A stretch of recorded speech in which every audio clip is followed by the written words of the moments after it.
सबसे पहले तो आप सबका बहुत बहुत शुक्रिया शॉर्ट नोटिस पे यहाँ पे आने के लिए। आज एक बहुत ही इम्पॉर्टेंट टॉपिक पे डिस्कशन करना था और लोगों तक मैसेज पहुँचाना था, इसलिए आपको बुलाया गया है। बहुत सारे डाउट्स हमारे कैंडिडेट्स के मन में है रिक्रूटमेंट को लेके, और जिस हिसाब से रिसेंटली हमने कुछ वैकेंसीज विड्रॉ की थी उसको लेके भी, तो इसके लिए हमने आपको बुलाया है। सबसे पहले तो मैं बताना चाहूँगा हमारा जो रिक्रूटमेंट का प्रोसेस है ऑलरेडी स्टार्ट हो गया है। आपने देखा होगा हमने रिसेंटली अपना सिलेबस नोटिफाई किया था जो हमने एसएससी से अडॉप्ट किया है, और दूसरा हमने जो हमारी वेबसाइट नई बनाई है जिसमें सारी चीज़ें अब ऑनलाइन होंगी, form submission, generation of ID cards वगैरह वगैरह, उसकी वेबसाइट भी लॉन्च की थी और हमने कैंडिडेट्स को बोला था रजिस्ट्रेशन करने को, तो वाला प्रोसेस हमने स्टार्ट कर दिया ऑलरेडी। अब इसमें सबसे पहला क्वेश्चन आ रहा था कि सिलेबस हमने एसएससी वाला क्यों चूज़ किया है। हमारे दोनों जो लेह डीएसआरबी और करगिल डीएसआरबी हमने एक मीटिंग की थी। अब हमने सोचा कि कैंडिडेट्स की कन्वीनियंस के लिए, उनके इजी के लिए, प्रिपरेशन इजी हो, उसके लिए हमने सोचा कि एसएससी का सिलेबस अडॉप्ट करना ज़रूरी है। बिकॉज आप जानते हैं जितनी भी यूटी डिवीजन कार्ड की पोस्ट है उन सबकी रिक्रूटमेंट एसएससी करेगा, और अगर हम अपने अलग अलग पोस्ट के लिए अलग अलग सिलेबस नोटिफाई करते जो पहले होता था, तो हर बच्चे को हर एग्ज़ाम के लिए अलग से पढ़ाई करनी पड़ती थी। अब जैसे हम भी तैयारी करते थे तो हर एग्ज़ाम का अलग अलग सिलेबस होता था, इसलिए बच्चे एक तो कॉन्सेंट्रेट भी नहीं कर पाते एक चीज़ पे, और दूसरा उनका सक्सेस होने का चांस भी कम हो जाता है। इसलिए हमने दोनों डीएसआरबी ने, लेह ने भी और करगिल ने भी डिसाइड किया है कि हम एसएससी का सिलेबस अडॉप्ट करेंगे, सो दैट बच्चों को एक ही फिक्स सिलेबस मिलेगा जिसकी उनको तैयारी करनी है। उसमें वो एसएससी का भी एग्ज़ाम दे पाएंगे और डीएसआरबी का एग्ज़ाम दे पाएंगे। और आपने देखा होगा रिसेंटली सेंट्रल गवर्नमेंट ने भी बहुत अलग अलग एग्ज़ाम्स जो होती थी गवर्नमेंट ऑफ इंडिया के थ्रू नॉन गैजेट पोस्ट के लिए या बाकी पोस्ट के लिए, उसके लिए भी अब सेंट्रलाइज एक एजेंसी बनाई है, नेशनल रिक्रूटमेंट एजेंसी, और उन्होंने भी एक यूनिफॉर्मिटी लाई है रिक्रूटमेंट्स में, सो दैट कैंडिडेट्स को ज़्यादा परेशानी ना हो। तो उसको देखते हुए हमने सिलेबस अडॉप्ट किया है। बहुत जगह में कमेंट्स देख रहा था कॉपी करने की बात नहीं, इसको हम अडॉप्ट कर रहे हैं अपने लिए, सो दैट कैंडिडेट्स को ईजी जाए। अब दूसरा सवाल मुझे लगता है आ रहा है जो पोस्ट हमने विड्रॉ की उसको लेके। अब आप जानते हैं जो रिक्रूटमेंट का प्रोसेस होता है उसमें कि बैकग्राउंड में हर एक डिपार्टमेंट के हर पोस्ट को लेके रिक्रूटमेंट रूल्स बनते हैं। तो उसमें दो टाइप के रिक्रूटमेंट रूल होते हैं, गैजेटेड रिक्रूटमेंट रूल और नॉन गैजेटेड रिक्रूटमेंट रूल। तो जब यूटी नई फॉर्म हुई है हमारी लद्दाख की, इवन जेएनके की भी, तो उन्होंने भी अपने रिक्रूटमेंट रूल्स जो है रिवाइज़ किए हैं। जब रिक्रूटमेंट रूल रिवाइज होता है तो उसमें एजुकेशनल क्राइटेरिया चेंज हो सकता है, उसमें प्रमोशनल एवेन्यूज़ चेंज हो सकता है। फॉर एग्जांपल अगर आप किसी पोस्ट को पकड़ लेते हो, जूनियर असिस्टेंट की पकड़ लो, उसमें जैसे अगर पहले 100% बाय प्रमोशन होगा तो हो सकता है नए रूल्स में 50-50 रखा होगा कि 50 डायरेक्ट से होगा, 50 प्रमोशन से होगा। तो बहुत सारी चेंजेस उसमें आती है, और यूटी बनने के बाद में हमारे हर डिपार्टमेंट के हर पोस्ट को लेकर नए रिक्रूटमेंट रूल्स बने हैं। तो एक वो रीज़न था हमें विड्रॉ करने का। दूसरा हमारा रीज़न था कि आप जानते हैं कि पहले जो एससी कैटेगरी की पोस्ट होती थी उसमें जेएनके के कैंडिडेट्स अप्लाई करते थे, बिकॉज लद्दाख में एससी कैटेगरी पॉपुलेशन नहीं है। तो उस वजह से जो पुरानी एडवर्टीज़ पोस्ट है जिनमें एप्लीकेशंस आई है उनमें जेएनके की भी एप्लीकेशंस है। और आप जानते हैं कि यूटी बनने के बाद में यहाँ पे जो नोटिफिकेशन निकली है उसके हिसाब से only Ladakh residents are qualified to apply for the post in Ladakh UT. तो उस वजह से वो भी एक हमारा टेक्निकल इशू बन जाता है कि अगर हम पुरानी एडवर्टीजमेंट पे अगर एग्ज़ाम लेंगे तो अगर जेएनके के बच्चे क्वालिफाई होंगे तो हम उसको अपॉइंट नहीं कर पाएंगे, बिकॉज अपॉइंटमेंट अभी सिर्फ लद्दाख रेसिडेंट्स का होगा। तो एक वो रीज़न था हमारा। तीसरा रीज़न था हमारा बहुत सारी पोस्ट जो पहले डिस्ट्रिक्ट कार्डर की अज्यूम की जाती थी वो अब डिवीज़न यूटी कार्डर में चली गई, और डिवीज़न यूटी कार्डर का रिक्रूटमेंट एसएससी करेगा, डीएसआरबी नहीं करेगा। और चौथा हमारा रीज़न था कि आप जानते हैं यूटी बनने के बाद में पोस्ट अपॉर्शन हुई है। फॉर एग्जांपल जेएनके के साथ में जब हम यूनिफाइड थे तब सिंगल मतलब एक की कैटेगरी की पोस्ट होती थी। यूटी बनने के बाद से बहुत सारी पोस्ट अपॉर्शन होकर लद्दाख को आई है। अब बहुत सारे डिपार्टमेंट में हो सकता है कि पहले जो सैंक्शन स्ट्रेंथ थी, जैसे 50 किसी डिपार्टमेंट को पकड़ लीजिए, तो हो सकता है उसमें सिर्फ 40 ही पोस्ट आई हो, तो 10 पोस्ट वैसे ही खत्म हो गई थी जो आने वाली थी पोस्ट। तो ये चौथा रीज़न था। इस वजह से बड़ी सारी टेक्निकल हमें डिफ़िकल्टीज आ रही थी कि पुराने एडवर्टीजमेंट को लेकर एग्ज़ाम लेने में, तो उस वजह से हमें उसको वैकेंसीज़ को विड्रॉ करना पड़ रहा है। बट इसका मतलब ये नहीं कि ये पोस्ट यूटी को जा रही है या इसका रिक्रूटमेंट कोई और करेगा। इसका रिक्रूटमेंट डीएसआरबी ही करेगा। जो भी डिस्ट्रिक्ट कार्डर की पोस्ट है वो सारी की सारी रिक्रूटमेंट डीएसआरबी ही करेगा, और उन पोस्ट को हम नए से एडवर्टीज़ करेंगे, बिकॉज नए रूल के हिसाब से, नए सिलेबस के हिसाब से और नए क्वालिफिकेशन के हिसाब से हमें इसको एडवर्टीज़ करना है। तो वाला प्रोसेस हम जल्दी से शुरू कर रहे हैं। बाय 31 अक्टूबर मुझे लगता है हम मोर देन 200 पोस्ट के आसपास हम इसको एडवर्टीज़ भी कर देंगे, और ये 24 तक हम टारगेट रख रहे हैं 100 पोस्ट एडवर्टीज़ करने का, और बाय 31 हमने अभी 200 पोस्ट एडवर्टीज़ करने का टारगेट रखा हुआ है जो हमें रिक्वेशन आएगा। अब जो प्रोसेस पहले होता था करगिल में, इवन पूरे लद्दाख में, कि डिस्ट्रिक्ट ऑफिसर ही डीसीज को रिक्वेशन देते थे, रिक्रूटमेंट इधर ही होता था, अपॉइंटमेंट भी इधर ही हो जाता था। तो आपने देखा होगा बहुत सारी डिटेल्स जो है JNK GAD के पास है नहीं, जो अपॉइंटमेंट को लेके थी। उस वजह से कुछ हमारे एम्प्लॉयज़ को भी दिक्कत आ रही है अभी। तो वो सारी दिक्कतें ख़त्म करने के लिए अब हमने प्रॉपर प्रोसीजर बनाया कि हमें कंसर्न सेक्रेटरीज़ और कंसर्न डिपार्टमेंट सब जो है दोनों डिस्ट्रिक्ट्स को रेफ़र करेंगे पोस्ट। उसके बाद जो है DSRB अपनी एग्ज़ाम लेगी, मेरिट लिस्ट बनाएगी, और मेरिट लिस्ट बनाने के बाद कंसर्न डिपार्टमेंट्स को फॉरवर्ड करेंगी, और अपॉइंटमेंट लेटर वहाँ से होगा, जो कि हर स्टेट में, इवन सेंट्रल गवर्नमेंट में यही प्रोसीजर फॉलो होता है। तो ये सारी चीज़ें थी। मुझे लगता है कि जो मुझे कहना था वो मैंने कवर कर दिया है। जो डाउट्स थे, जो मैंने सोशल मीडिया पे देखे, बाकी जगह पे देखे, वो भी मैंने कवर करने की कोशिश की है। अब आपकी तरफ से कोई क्वेश्चंस होंगे तो मैं उसको आंसर करना चाहूँगा। सर, जिस तरह से 290 क्लास 4 के जो पोस्ट थे और 2010 से 19 तक के जो पेंडिंग एग्ज़ाम के पोस्ट वो विड्रॉ किया है, जनरली जो लोग और ख़ासकर स्टूडेंट्स की तरफ से ये सवाल आ रहा है कि जिन्होंने एग्जामिनेशन फ़ीस भरा है उसका क्या हिसाब होगा, और दूसरा बहुत सारे लोगों की ओवर एज हो रहे हैं जिन्होंने पहले फॉर्म भरा था, तो उसका क्या रहेगा आने वाले समय? इसमें दो चीज़ें हैं। अब जो विड्रॉल वाली बात है सिर्फ लद्दाख में नहीं हुई। आपने देखा होगा JNK गवर्नमेंट ने भी शायद फरवरी में इस साल के जितनी भी पोस्ट रेफ़र की थी, चाहे वो JK PSC को की हो, JK SSB की हो, या डिस्ट्रिक्ट्स को जिसको भी की हो, वो सारी की सारी गैजेटेड प्लस नॉन गैज सारी विड्रॉ की थी, सो दैट वो नए सिरे से उसको एडवर्टीज़ कर सके, रिक्वेशन की सके। अब जो फ़ीस की बात है, फ़ीस हम रीपे करेंगे। जो भी फ़ीस हमारे पास आई है, जो रिकॉर्ड होगा DSRB के पास में और हमारे सेक्रेटरी साहब के पास में, वो फ़ीस हम रीपे करने की कोशिश करेंगे। उसमें थोड़ा टाइम लग सकता है, बट हम पूरी करेंगे, बिकॉज हम ऐसा नहीं है कि हम लोगों का पैसा अपने पास रखना चाहते हैं, ठीक है। तो हम रीपे कर देंगे। दूसरा, ओवरेज वाली बात की, शायद ओवरेज का कुछ 2 साल का रिलैक्सेशन दिया था UT बनने के बाद में, वो मुझे चेक करना पड़ेगा। बट ये पोस्ट बहुत सारी 2019 में ही एडवर्टीज़ हुई थी। मैक्सिमम पोस्ट 2019 में हुई थी। बहुत कम पोस्ट थी, कोई 40-50 पोस्ट थी जो 2019 से पहले एडवर्टीज़ हुई थी, UT बनने से जस्ट पहले एडवर्टीज़ हुई थी। तो उसमें हमें देखना पड़ेगा एज वाला। हम I will get back to you, but मुझे लगता है 2 साल का रिलैक्सेशन ऑलरेडी दिया हुआ है। इससे पहले भी कोर्ट के केस में हमें देखने को मिला था, और इस बार विड्रॉल को लेके ओपोनेंट अगर कोर्ट जाता है तो क्या एडवर्टाइज कर पाएंगे सर कोर्ट? हाँ, हम इसको लेके ऑलरेडी कैविएट फाइल करेंगे हाई कोर्ट में, बिकॉज ये देखो ये एडमिनिस्ट्रेटिव प्रोसेस है, और चूंकि आप जैसे मैंने आपको बताया एडमिनिस्ट्रेटिव डिफिकल्टी हो जाती है अगर हम पुरानी हिसाब से एग्जाम लेते तो कोर्ट में मुझे लगता है गवर्नमेंट के फेवर में डिसीजन आएगा। बिकॉज ये हम ऐसा नहीं कि पोस्ट हम खत्म कर रहे हैं या रिक्रूटमेंट खत्म कर रहे हैं, हमें सिर्फ वो वाली एडवर्टीजमेंट कैंसिल करके उसको नए से एडवर्टीज करना है according to new rules.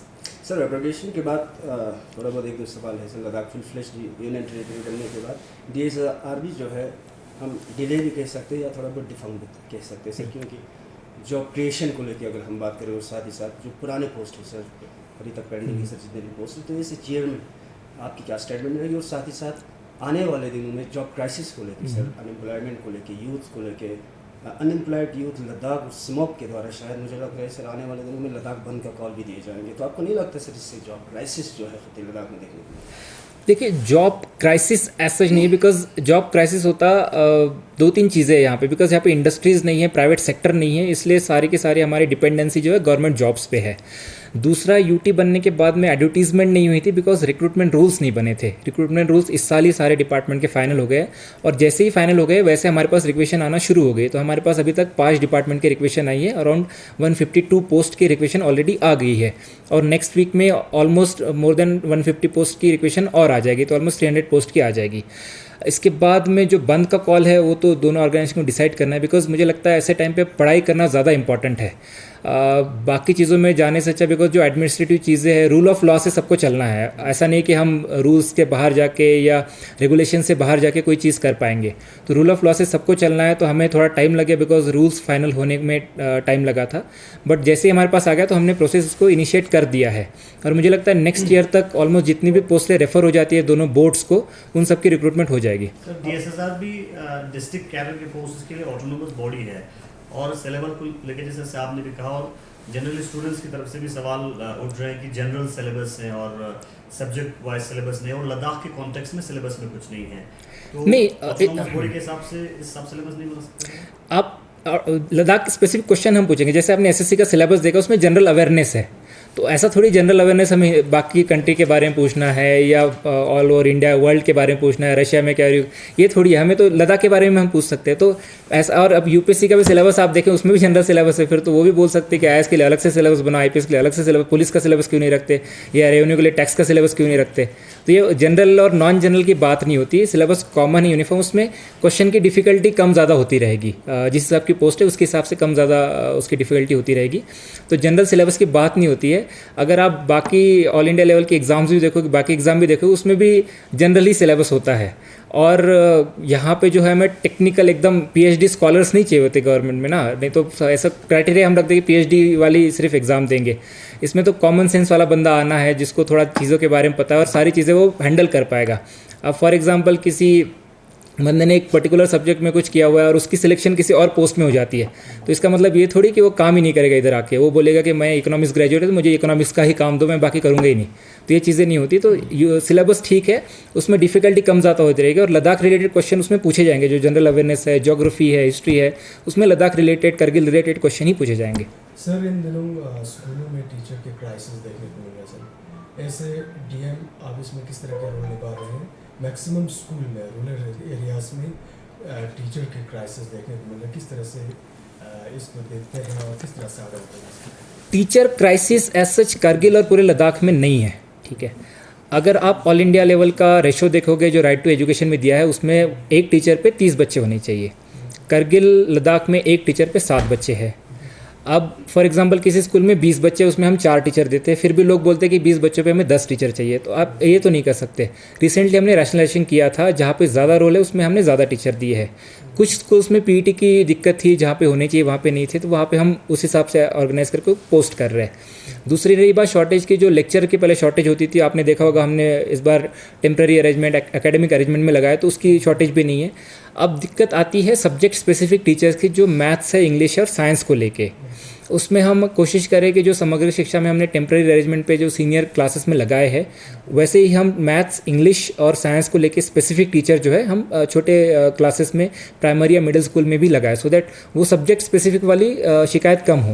Because आप जानते हैं बहुत सारे आरईटी टीचर्स थे जो सब्जेक्ट स्पेसिफिक नहीं है और वो मैथ्स और बाकी चीज़ें नहीं पढ़ा पाते, तो शॉर्टेज उस चीज़ की है। टीचर्स एज सच की शॉर्टेज कहीं नहीं है। सर जिस तरह पिछले बार एक नोटिस दिया गया था कि जितने भी एजुकेशन लाइन से टीचर्स जो अटैच पे लगा सर दूसरे डिपार्टमेंट में, उन सबको वापस किया जाएगा, लेकिन आज भी हम देख रहे हैं कि बहुत सारे टीचर्स अभी भी अटैच बैठा हुआ है। बहुत सारों को हमने डिटैच किया था, स्पेशली हेल्थ और एजुकेशन डिपार्टमेंट को। कुछ कुछ जगह पे नेसेसिटी थी, फॉर एग्जांपल इलेक्शन सेल में नेसेसिटी है या बाकी जगह पे, तो जहाँ पे नेसेसिटी है और जहाँ पे हेल्थ इश्यूज़ थे उनको हमने कंसीडर करके रखा था, बाकियों को हमने डिटैच किया था। ऑलमोस्ट हमारे पास बहुत कम होंगे, जो पहले नंबर होता था कि हंड्रेड्स में अटैच्ड है हर जगह पे, कोई करगिल हाउस में है, कोई श्रीनगर में है, कहीं और है, वो हमने मैक्सिमम लोगों को डिटैच किया है। बट सिर्फ हमने हेल्थ ग्राउंड पे और जहाँ पे एब्सोल्यूट नेसेसिटी है वहाँ पे रखा हुआ है। सर आखिर में जल जीवन के बारे में जानना चाहूँगा सर, मैक्सिमम रूरल एरियाज में अभी तक जल जीवन का काम कंप्लीट नहीं हुआ है। ऐसे में सांको से कुछ ग्रीवेंसेस आ रहे थे कि उनको अभी पानी का बहुत दिक्कत हो रहा है, तो इसको किस तरह से देखते हैं और कब तक जल जीवन का काम सक्सेसफुल? जल जीवन का काम बहुत सारे एरिया में चल रहा है। कंप्लीशन जैसे सांको का मैं स्पेसिफिक बात करना चाहूँगा। सांको में कुछ एडिशनल डीपीआर्स की हमें दिक्कत थी। जो पहले डीपीआर बने थे पुराने वाले, उसमें सारे कंपोनेंट को और सारे हाउस होल्ड्स को ऐड नहीं किया गया था। तो हमने कोई 15-20 दिन पहले मैंने यहाँ से सारे जितने भी एडिशनल डीपीआर थे उनको अप्रूव किया है और हमने एक बैकअप भी रखा है। फॉर एग्जांपल बहुत लोगों को डाउट है कि विंटर में चल पाएगा, ग्रेविटी सिस्टम नहीं चल पाएगा, तो हमने बोरवेल का प्रोविज़न रखा है कि विंटर में अगर उनको दिक्कत है तो बोरवेल से पानी ले लेंगे।